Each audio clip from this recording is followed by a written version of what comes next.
Bienvenue chez Safety Carb. Dans cette démonstration, nous allons vous montrer comment le SC5100 de Safety Carb traite les problèmes d'eau dans le carburant. Commençons par remplir 2 flacons avec de l'eau. Ajoutons un additif traditionnel du marché, puis le SC5100. Aussitôt, nous constatons que l'additif SC5100 se mélange à l'eau.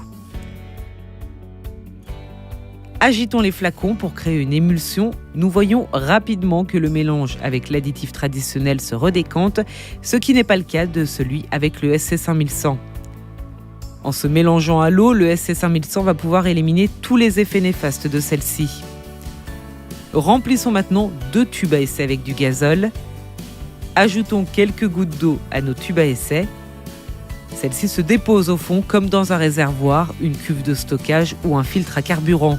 Elle pourra être à l'origine d'une contamination bactérienne du stockage, un grippage du système d'injection ou aussi un colmatage du filtre par température négative. Maintenant, ajoutons nos additifs pour voir leur réaction sur un mélange au gazole.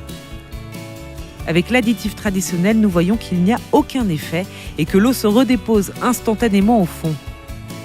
Avec le SC5100 de Safety Carb, l'eau est absorbée par l'additif et incorporée dans le gazole.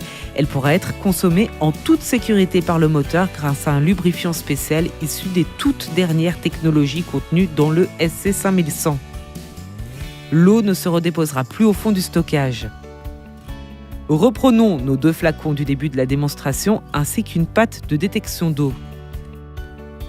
Cette pâte marron devient rouge quand elle entre au contact de l'eau.